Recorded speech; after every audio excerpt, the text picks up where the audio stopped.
ఇక రాష్ట్రంలో జూబ్లీహిల్స్ ఉప ఎన్నిక ఒకటే అనుకున్నాం మొన్నటిదాకా. అయితే ఒకటే కాదు, జూబ్లీహిల్స్ ఉప ఎన్నిక ఒకటే కాదు, రాష్ట్రంలో ఇంకా మిగతా జూబ్లీహిల్స్తో పాటు ఇంకా 2 స్థానాల్లో కూడా బై ఎలక్షన్స్ వచ్చే అవకాశం ఉంది. అవి ఏదేదంటే ఖైరతాబాదు దానం నాగేందరు, ఇంకోటి కడియం శ్రీహరి పోటీ చేసినటువంటి స్థానం, ఎమ్మెల్యేగా ఉన్నటువంటి స్థానం. అయితే ఎందుకు ఈ 2 స్థానాలు కూడా వస్తుందంటే ఇప్పటికే పార్టీ ఫిరాయింపు ఎమ్మెల్యేల మీద బీఆర్ఎస్ ఫిర్యాదు చేసింది. ఇక్కడ హైకోర్టులో విచారణ జరిగింది, అది సుప్రీంకోర్టుకు పోయింది, తీర్పు ఓకే అయిపోయింది, రిజర్వ్లో ఉన్నది తీర్పు. ఆ తీర్పు సారాంశం ఏందా అంటే ఫిరాయింపు చేసారు కాబట్టి దానం నాగేందరు కారు గుర్తు మీద గెలిచి ఎమ్మెల్యే పదవికి రాజీనామా చేయకుండా కాంగ్రెస్ పార్టీలో చేరి ఆ పార్టీ గుర్తు మీద ఎంపీగా పోటీ చేసి ఓడిపోయాడు. ఒక గుర్తు మీద గెలిచి ఎమ్మెల్యేగా ఉన్న వ్యక్తి ఇంకో దానికి పోటీ చేస్తుందంటే అదే పార్టీ గుర్తు మీద చేయాలి ఫిరాయింపుల చట్టం ప్రకారం. కానీ ఆయన అట్లా చేయలే, ఇంకో పార్టీ అధికారంలో ఉన్న పార్టీలో చేరి ఆ పార్టీ గుర్తు మీద గెలిచిండు, ఆ పార్టీ గుర్తు మీద పోటీ చేసిండు, ఓడిపోయాడు. ఇప్పుడు ఎమ్మెల్యేగానే ఉన్నాడు. కాబట్టి అట్లా ఒకటి ఆయన మీద చర్యలు తీసుకునే అవకాశం ఉంది. ఇక కడియం శ్రీహరి మీద కూడా చర్యలు స్టేషన్ కనుపూర్ కడియం శ్రీహరి మీద కూడా చర్యలు తీసుకునే అవకాశం ఉంది. కాబట్టి సో వీళ్ళు ఆ చర్యలు తీసుకొని సుప్రీంకోర్టు ఫిరాయింపు చట్టం ప్రకారం వాళ్ళ మీద వేటు వేసేదాకా ఆగకుండా ముందే రాజీనామా చేసి ఎలక్షన్లకు పోవాలనేది ఆలోచిస్తున్నారు. కాంగ్రెస్ పార్టీ కూడా వాళ్ళతోటి వేటు పడేదాకా ఆగకుండా ముందే రాజీనామా చేయించి ఎలక్షన్లకు పంపించాలని చూస్తూ ఉంది. సో ఈ జూబ్లీహిల్స్తో పాటు ఖైరతాబాదు స్టేషన్ కనుపూర్లో కూడా ఉప ఎన్నికలు వచ్చే అవకాశం ఉంది. దీంతోపాటు ఇంకా మొత్తం 10 మంది వేరు బీఆర్ఎస్ నుంచి కాంగ్రెస్ పార్టీలోకి ఎన్నికల తర్వాత బీఆర్ఎస్లో గెలిచి కాంగ్రెస్ పార్టీలో 10 మంది వేరు. మరి ఆ 10 మంది మీద కూడా ఈ సుప్రీంకోర్టు ఎలాంటి తీర్పు ఇవ్వబోతోంది, వాళ్ళ మీద కూడా బీఆర్ఎస్ పార్టీ కంప్లైంట్ చేసింది, పిటిషన్ వేసింది, దాని మీద కూడా ఏమంటారు విచారణ జరిగింది. మరి వాళ్ళ మీద కూడా వేటు చేస్తే మొత్తం 10 స్థానాలు ఉప ఎన్నిక వస్తుంది. కానీ ఉన్న బలంగా ఇప్పుడు రేపు అక్టోబర్లోనో సెప్టెంబర్లోనో జరగబోయే ఎన్నికలల్లో బీహార్ ఎన్నికలు దాంతోపాటు తెలంగాణ ఉప ఎన్నికలు కూడా ఈ స్థానాల్లో వచ్చే అవకాశం ఉంది. జూబ్లీహిల్స్ అయితే పక్కా కన్ఫర్మ్. ఈలోపే వీళ్ళిద్దరు రాజీనామా చేస్తే కనుక దీంతోపాటు ఇంకో 3 కూడా ఉప ఎన్నికలు వస్తాయి అనేది ప్రస్తుతం ఉన్నది. ఒకసారి చూద్దాం డీటెయిల్గా ఏముందో. రాష్ట్రంలో రాజకీయం ఊహించని మలుపులు తిరుగుతోంది. త్వరలో స్థానిక ఎన్నికలకు నగారం మోగనున్న నేపథ్యంలో 3 అసెంబ్లీ నియోజకవర్గాలకు కూడా ఉప ఎన్నికలు వస్తాయన్న ప్రచారం ఊపందుకుంది.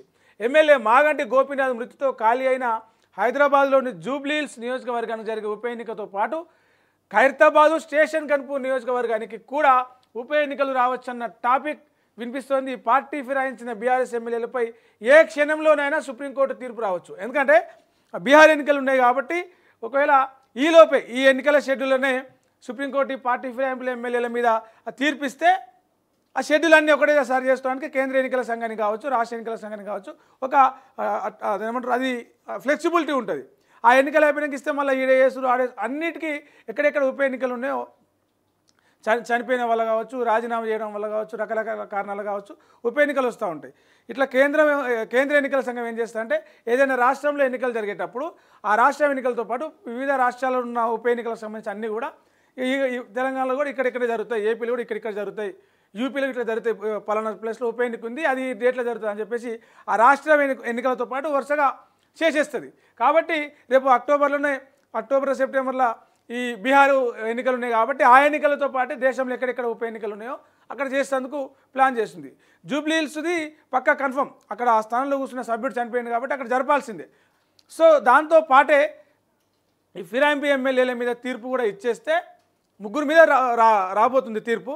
ఆ 3 మీద ఇస్తే అక్కడ కూడా మొత్తం 3 కాదు 4 స్థానాల్లో బై ఎలక్షన్స్ వస్తాయి. అయితే దానికన్నా ముందే వీళ్ళు రాజీనామా చేసుకుంటేందుకు ప్రిపేర్ అవుతూ ఉన్నారు. ఎవరు దానం నాగేందర్, కడియం శ్రీహరి. కాబట్టి ఇప్పటికైతే ఆయన రాజీనామా చేయకపోతే సుప్రీంకోర్టు తీర్పు వచ్చిన తర్వాతనే చేస్తే 4 అవుతాయి, 4 స్థానాల్లో ఉప ఎన్నికలు అవుతాయి. లేదంటే ఈ 3 స్థానాల్లోనే వీళ్ళు రాజీనామా చేస్తే 3 స్థానాల్లోనే ఉప ఎన్నిక వచ్చే అవకాశం ఉంది. ఇక పార్టీ ఫిరాయించిన బీఆర్ఎస్ ఎమ్మెల్యేలపై ఏ క్షణంలోనైనా సుప్రీంకోర్టు తీర్పు రానున్న నేపథ్యంలో దానం కడియంతో రాజీనామా చేపించి జూబ్లీహిల్స్ ఉప ఎన్నికతో పాటు ఎన్నికలు వచ్చేలా కాంగ్రెస్ హైకమాండ్ ప్లాన్ చేసినట్టు తెలుస్తుంది. బీఆర్ఎస్ నుంచి కాంగ్రెస్ పార్టీకి మారారని స్పష్టమైన ఆధారాలున్న దానం కడియంతో సుప్రీం వేటు వేయకముందుకే రాజీనామా చేపిస్తే బెటర్. దొంగ అని తేలకముందుకే ఒప్పుకున్నాను అనుకో, ఏదో పొరపాట్లు చేసిండు ఒప్పుకును కదా, తప్పు ఒప్పుకును కదా అన్నట్టుగా ఉంటుంది కదా.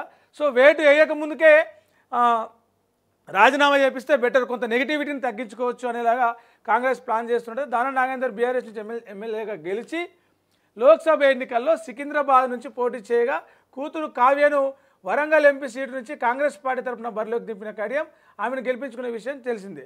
ఫిరాయింపుల వ్యవహారంలో వీరిపై వేటు తప్పదన్న ఆలోచనలో కాంగ్రెస్ నేతలు ఉన్నట్టు తెలుస్తుంది. ఇదే కనుక జరిగితే జూబ్లీహిల్స్ బైపోల్తో పాటు మరో 2 నియోజకవర్గాలకు బైపోల్స్ రావడం ఖాయమన్న ప్రచారం జోరనుకుంది. ఈ ఉప ఎన్నికల్లో గెలిచి రాష్ట్రంలో కాంగ్రెస్ పట్టు ఏమాత్రం తగ్గలేదని ప్రూవ్ చేసుకొని బీఆర్ఎస్ను కోలుకోలేని దెబ్బతీయాలని చెప్పేసి కాంగ్రెస్ పార్టీ అధిష్టానం సీఎం రేవంత్ రెడ్డి కొంత ఎత్తుగడలేస్తున్నాయి. ఈ నెలాఖరులోగా దానం నాగేందర్ తన పదవికి రాజీనామా చేసే అవకాశం ఉందని టాక్. అయితే అంతకు ముందే మంత్రివర్గ విస్తరణలో నాకు అంటే మంత్రివర్గ విస్తరణలో నాకు అవకాశం కల్పించాలి, నా మంత్రి హోదాకు నేను అర్హుడిని, గతంలో మంత్రిగా చేసిన అని చెప్పేసి కూడా చాలాసార్లు బహిరంగంగానే అన్నారు. దాంతోపాటే నాకు మంత్రి పదవి ఇస్తే ఇప్పుడు 3 మంత్రి పదవులు ఇచ్చేది ఇంకా ఖాళీ ఉన్నాయి, అందులో నాకు మంత్రి పదవి ఇస్తే జూబ్లీహిల్స్ ఉప ఎన్నికల ఇట్లా అల్కగా గెలిపిస్తా అని కూడా మొన్న ఒక స్టేట్మెంట్ ఇచ్చిండు.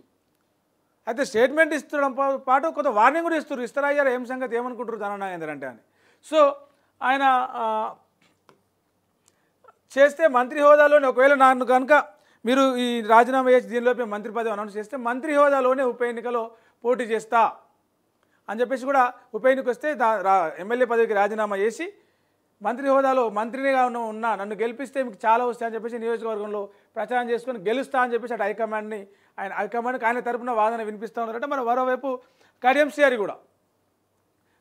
కూడా దానిమంటారు రాజీనామా చేసి పదవికి రాజీనామా చేసి ఎమ్మెల్యే పదవికి రాజీనామా చేసి ఉప ఎన్నిక పోవడానికి కాంగ్రెస్ పార్టీ అన్న ఒప్పించే ప్రయత్నం చేస్తుందట.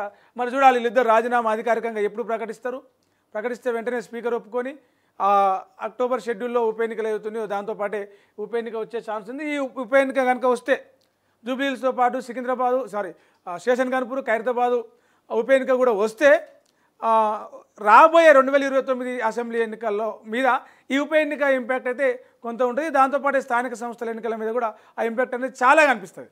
ఎందుకంటే రాష్ట్ర వ్యాప్తంగా కొన్ని ముఖ్యమైన నియోజకవర్గాలు అంటే ఇంట్రెస్ట్గా క్రియేట్ చేసే ముఖ్య నాయకులు దానం నాగేందర్ అంటే స్టేట్ పాలిటిక్స్లో ఒక మార్కు కదా, అట్లాంటి నాయకులు కడియం శ్రీహరి వీళ్ళు పోటీ చేసిన స్థానాలు కాబట్టి కొంత ఇంట్రెస్ట్ క్రియేట్ అవుతుంది. ఇక చిరంజీవి అయితే మాకేంది అని చెప్పేసి జిహెచ్ఎంసీ అధికారులు కొంత